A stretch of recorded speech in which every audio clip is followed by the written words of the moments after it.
안녕 리슨즈.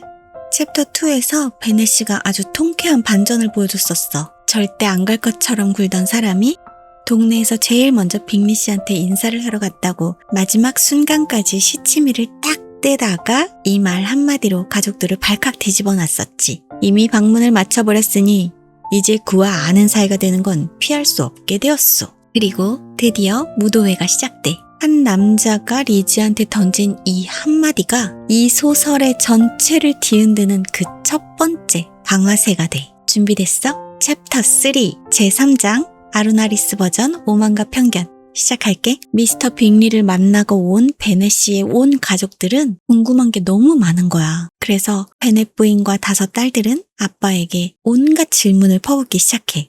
노골적인 질문부터 아주 기발한 가정, 에두르는 추측까지 총동원을 하게 돼. 빅리 씨는 어떻게 생겼는지, 성격은 어떤지, 나이는 몇 살인지, 딸들 중에서 누구를 제일 눈여겨볼 것 같은지 꼬치꼬치 물어보고 난리도 아니야. 그 모든 공세를 베넷 씨는 교묘하게 빠져나가. 그래서 미세스 베넷과 5명의 딸들은 결국 이웃집 루카스 부인에게서 전해들은 정보에 만족해야 했어. 루카스 부인의 보고를 들어보면 이게 또 꽤 호의적이야. 루카스 경이 빅리 씨한테 완전히 매료가 됐다는 거야. 그리고 미스터 빅리가 어떤 사람이냐면 첫째, 아주 젊어. 2번째, 눈부시게 잘생겼대. 3번째, 대단히 쾌활해. 4번째, 결정적으로 대규모 일행을 이끌고 다음 무도회에 참석할 예정이래. 리슨즈, 이 4번째가 굉장히 중요해. 왜냐면 당시의 사교계 무도회는 그냥 단순한 춤판이 아니야. 젊은 남녀가 공식적으로 만날 수 있는 거의 유일한 자리였거든. 그러니까 빅리 씨가 무도회에 온다는 건 베넷가의 딸들한테 직접 어필할 기회가 생긴다는 거야. 게다가 무도회에서 춤을 즐긴다는 것에 대해서 작가 제인 오스틴은 이렇게 말해. 춤을 즐긴다는 것은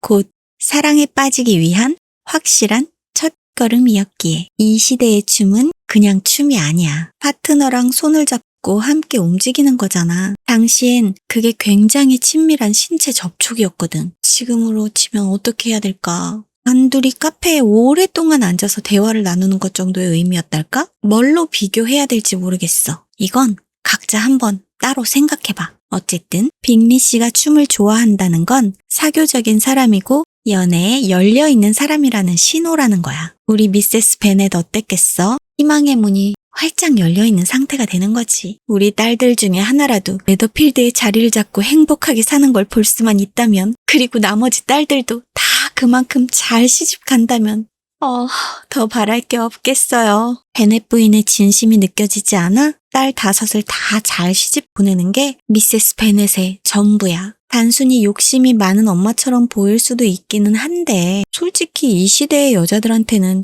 결혼은 곧 생존이었거든. 잠깐 설명을 하자면 당시 영국에서는 재산이 딸한테는 상속이 되지 않았어. 자녀 중에 아들이 없을 때는 가장 가까운 남자 친척에게 남은 재산이 전부 넘어갔었단 말이야. 이걸 한정상속제라고 하는데 말하자면 베넷 씨 가문에는 아들이 없고 딸만 5이 있잖아? 그러니까 베넷 씨가 갑자기 세상을 떠나게 된다면 집도 재산도 전부 먼 친척 남자한테 넘어가게 되는 거야. 베넷 부인이랑 딸들은 어떻게 될까? 길바닥에 나앉겠지? 그러니까 미세스 베넷은 딸들이 좋은 집안에 시집을 가야지만 안전한 삶이 보장된다는 거야. 베넷 부인의 집착은 단순한 욕심이 아닌 거야. 어떻게 보면 엄마로서의 절박함 같은 거지. 베넷 부인이 좀 다르게 보이지 않아?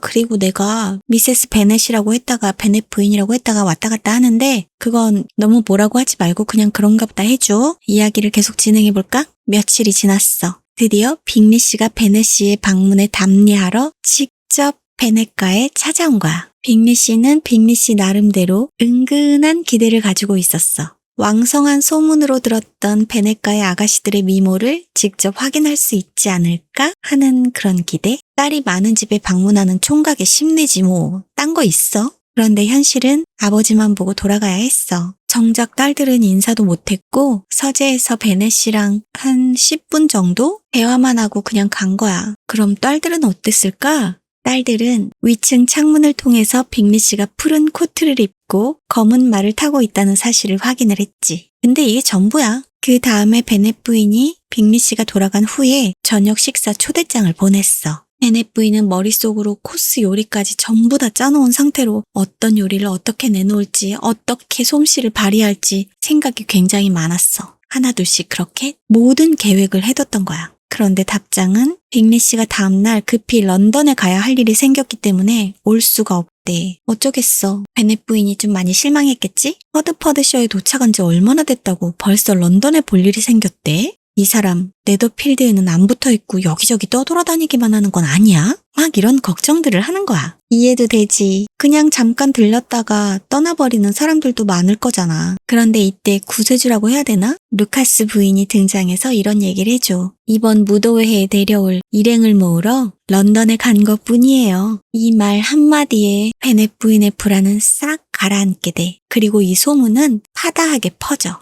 빅리 씨가 무도회에 숙녀 12명과 신사 7명을 데리고 온다는 거야. 잠깐 생각해봐. 숙녀 12명? 경쟁자가 12명이나 된다고? 갑자기 긴장이 되지. 빅리 씨를 노리는 집안이 어디 베넷가 뿐이겠냐고. 거기다가 또 빅리 씨가 직접 데리고 오는 숙녀들이 12명이라고? 혹시 그 중에 마음에 두고 있는 아가씨가 있는 건 아닐까? 이런 생각도 들기도 하고 정말 한시도 마음을 놓을 수 없는 날들이 하루하루 지나가고 있었어. 시간은 점점 흘러 무도회가 가까워 오고 있고 소문은 런던에서 데리고 온 숙녀가 12명이 아니라 자매와 사촌 1명을 합쳐서 6명이더라. 12명에서 6명으로 줄었어. 그런데 막상 무도회에 가니까 12명이었을까? 6명이었을까? 둘 다 아니었어. 빅리 씨의 일행은 5명이었어. 12명도 6명도 모두 다 잘못된 소문이었던 거지. 그 5명은 빅리 씨, 그의 2 자매, 큰 누이의 남편 허스트 씨, 그리고 또 다른 신사 1명. 이제 1명씩 얘기해 줄게. 먼저 빅리 씨는 훤칠한 외모의 신사다운 풍채, 온화한 표정, 격이 없고 꾸밈이 없는 매너. 쉽게 말하자면 잘생기고 친절하고 편안한 사람이야. 처음 만났을 때 보여주는 인상이 굉장히 좋은 사람인 거지. 가지고 있는 피지컬도 아주 좋아. 2 자매는 세련된 분위기를 풍기는 멋진 여성들이었어. 리슨즈, 이 2 자매가 나중에 이야기에서 꽤 중요한 역할을 하게 되거든. 지금은 그냥 세련된 빅리 씨의 자매들로 기억해줘. 허스트 씨는 큰 누이의 남편인데 그냥 평범한 신사야. 딱히 눈에 띄는 게 없는 사람이고 존재감이 좀 없다고 할까? 그래, 여기까지는 평범하고 다 좋았어. 이제 마지막 1명인데 다시 씨야. 이 사람이 무도회장에 들어서자마자 장내의 시선을 단번에 사로잡았어. 장내의 모든 시선을 사로잡은 이유를 얘기를 해줄게. 첫 번째, 훤칠한 키와 잘생긴 이목구비. 빅리 씨보다 훨씬 잘생겼다는 평이 나올 정도였어. 2 번째, 귀족적인 자태. 그냥 이 사람은 풍기는 자체가 달랐던 거야. 3 번째, 이게 제일 중요해. 연간 수입이 1만 파운드. 내가 챕터 1의 스토리를 이야기할 때 빅리 씨가 연간 4천에서 5천 파운드라고 얘기했잖아. 그게 우리나라 돈으로 환산했을 때 10억에서 15억이라고 얘기를 했어. 그런데 다시 씨는 1만 파운드야. 지금 우리 돈으로 환산하면 연간 30억 원 되는 아주 어마어마한 수입인 거지. 빅리 씨의 2배가 넘는 거야. 거기다가 더비셔에 엄청난 영지까지 있대. 완전 금수저인 거야. 다이아로 가자. 빅리 씨도 다이아 했으니까 이건 다다다다다다다다 다이아 수저인 거야. 그러니까 등장한 지 5분도 안 돼서 난리가 난 거지. 저 사람 연봉이 1만 파운드래. 이러면서 무도회에 있는 미혼의 딸을 둔 엄마들에게 다시 씨는 완벽한 선망의 대상이었어. 난리도 이런 난리가 없어. 하지만 시간이 지나면서 다시 씨의 태도가 좀 애매해. 묘하게 기분 나쁘게 드러나기 시작해. 오만하기가 짝이 없어. 함께 있는 사람들을 굉장히 내려보듯이 무시해. 여긴 어디? 무도회잖아. 즐거워하려는 노력조차 안 해. 무도회에 왔으면 사람들이랑 인사도 하고 어울리고 춤도 추고 해야 하는데 이 사람은 그냥 쭈삣쭈삣 서서 주변을 내려다보고 있는 거야. 완전 그냥 대놓고 표정으로 나 여기 왜 있지? 나 여기 진짜 있기 싫다. 이걸 보여주는 거야. 사람들이 어떻겠어? 처음 등장했을 때 보였던 그 선망의 눈빛들은 다 온데간데 없어지고 돈 많으면 뭐해? 재수없어. 이렇게 빅리 씨와는 비교조차 할 수 없을 만큼 아주 형편없는 인물로 낙인 찍히게 돼. 빅리 씨와 다시 씨. 빅리 씨는 돈도 다시 씨보다는 적고, 그리고 외모도 다시 씨에 비해서는 좀 덜 빼어났지만 친절하고 유쾌해서 모두에게 사랑받는 그런 캐릭터인 거야. 다시 씨는 돈도 굉장히 많아. 되게 잘생겼어. 그런데 그 오만한 태도 때문에 순식간에 온 동네 밉상이 돼버린 거야. 하지만 우리가 꼭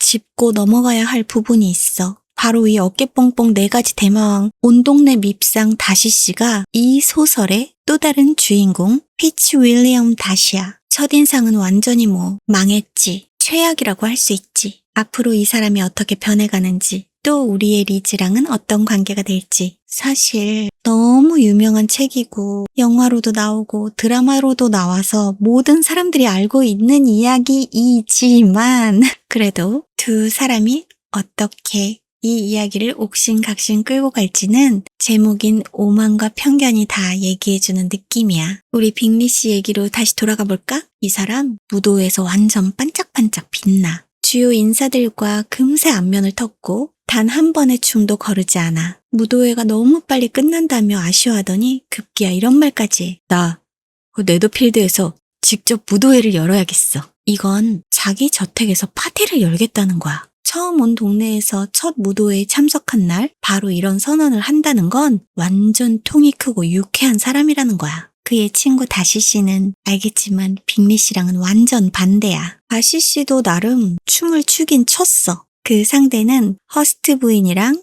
빅리 양 딱 2명이야. 그리고 그 2명은 알지? 함께 온 일행들이야. 처음부터 같이 왔고 알고 있는 사람들 외에는 춤을 추지 않았다는 거야. 다른 숙녀들을 소개해주겠다는 제언은 전부 다 거절한 거지. 저녁 내내 무도회장을 서성이면서 가끔 자기 일행들과만 말을 섞을 뿐이었어. 그러니 동네 사람들 눈에는 어떻게 보였겠어? 세상에서 가장 오만하고 아주 불쾌한 남자가 된 거야. 어느 정도냐면 그 사람이 다시는 이 동네에 나타나지 않았으면 좋겠어. 이런 느낌?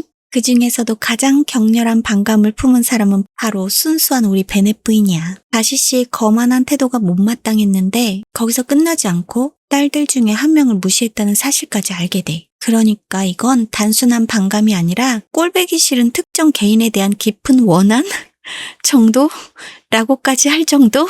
이게 어떻게 된 거냐면 이 무도회에 신사들이 조금 부족했었어. 그러다 보니까 엘리자베스 베넷, 바로 리지지 2곡 정도 춤을 추지 못하고 그냥 앉아 있어야 했는데 무도회에서 춤 상대 없이 여자가 혼자 앉아 있는다는 건 꽤 민망한 상황이었대. 그럴 수 있을 것 같아.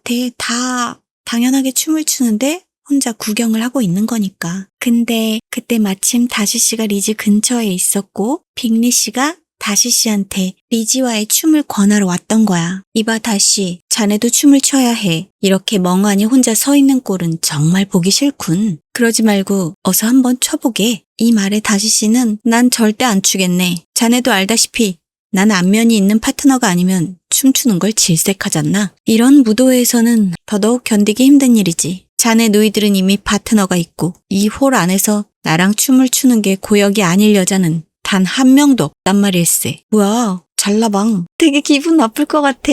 여기 사는 사람들이 들으면. 이건 진짜 오만의 극치야. 빅리 씨도 기가 막혀서 얘기를 해. 나 같으면 나라를 준대도 자네처럼 그렇게 까다롭게 굴진 않을 거네. 정말이지. 오늘 저녁처럼 기분 좋은 아가씨들을 한꺼번에 많이 만난 건 내 생전 처음이라니까. 자네도 보다시피 유난히 예쁜 아가씨들이 몇 명이나 있잖아. 그러자 다시 씨는 되게 건조하게 한마디 던져. 자네는 지금 이 무도회장에서 유일하게 예쁜 아가씨와 춤을 추고 있군. 바로 베네가의 장녀. 그러니까 제인을 바라보면서 한 말이야. 다시의 눈에는 이 무도회장에 있는 모든 여자들 중에서 딱 한 명, 제인만 미인이라는 거야. 나머지는 다 거기서 거기라는 도찐개찐 완전 독설이지. 빅리 씨도 거기에 찬성을 하긴 해.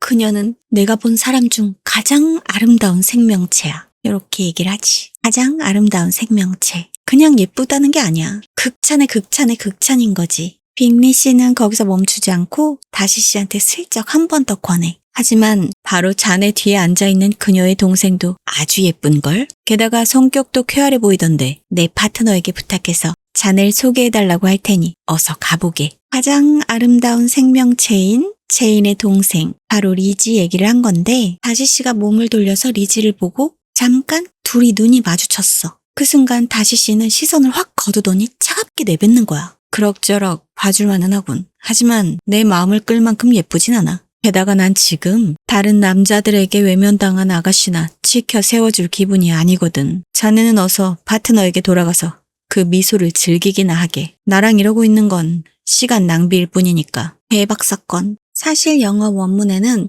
tolerable이라는 단어로 끝내. 참을만하다.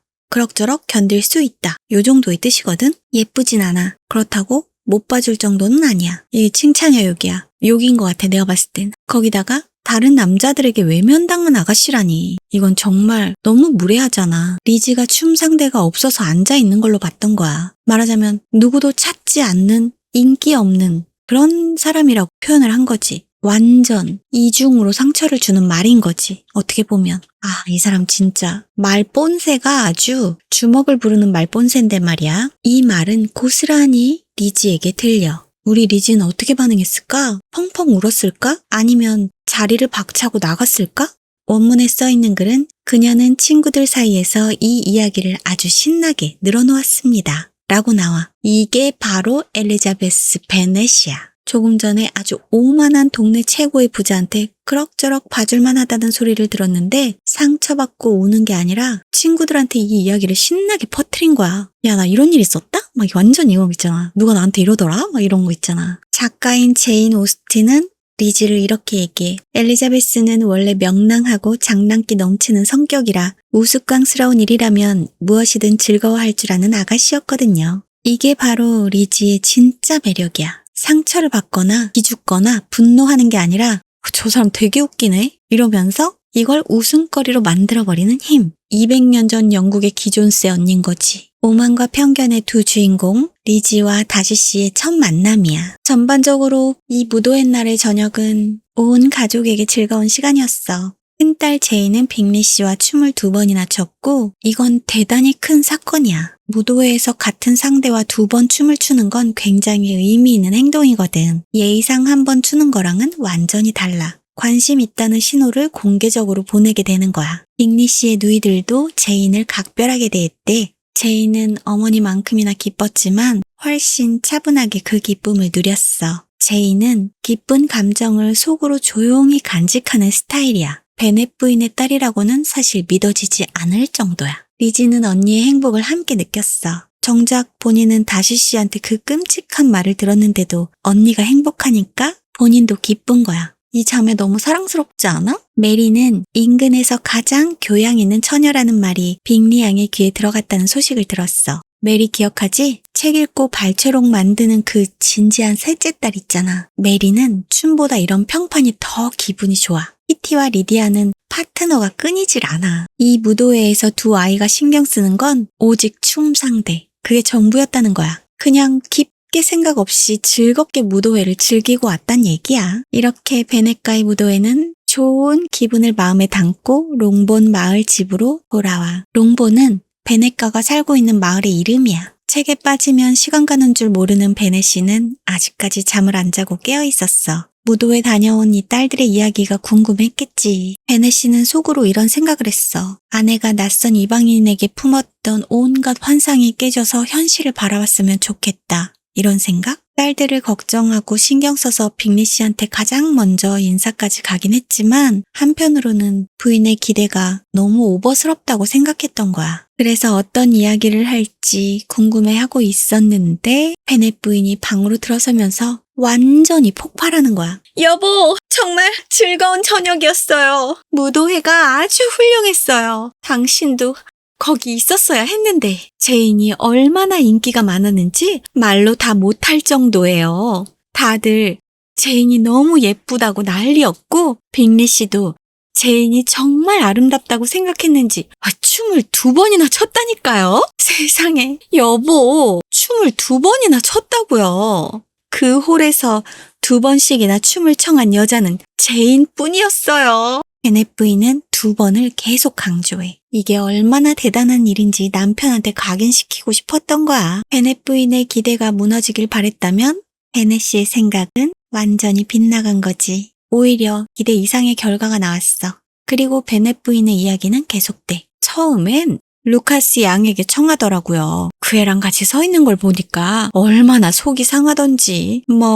빅리 씨가 그 애한테 전혀 반하지 않았으니 상관없지만요. 사실 그 애한테 누가 반하겠어요? 그런데 제인이 춤을 추러 내려가는 걸 보더니 완전히 넋이 나간 모양이더라고요.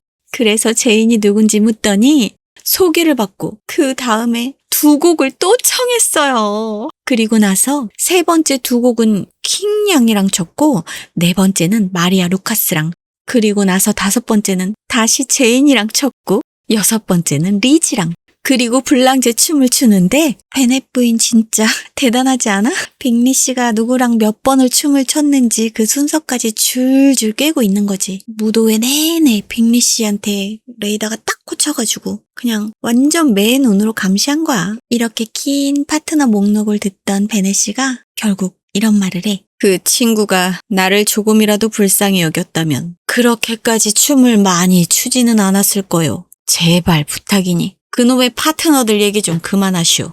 차라리 첫 곡을 출 때 발목이나 삐었더라면 좋았을 것을. 어머 여보, 전 그 사람이 너무나 마음에 들어요. 정말 과할 정도로 잘생겼더라고요. 누이들도 어쩜 그렇게 매력적인지. 그렇게 우아한 드레스는 난생 처음 봤다니까요. 허스트 부인의 그 가운에 달린 레이스만 해도 이번엔 패션 품평회가 시작됐어. 드레스 얘기, 레이스 얘기. 그런데 베넷이 얌전하게 들어주지 않아. 옷 치장에 대한 묘사라면 질색한다며 항의를 했지. 베넷이가 말을 칼같이 끊어버리는 주제가 두 가지가 있어. 파트너 목록도 싫어하고 옷 얘기도 싫어해. 베넷 부인의 입장에서는 할 말이 진짜 많은데 자꾸 막히는 거지. 어쩌겠어?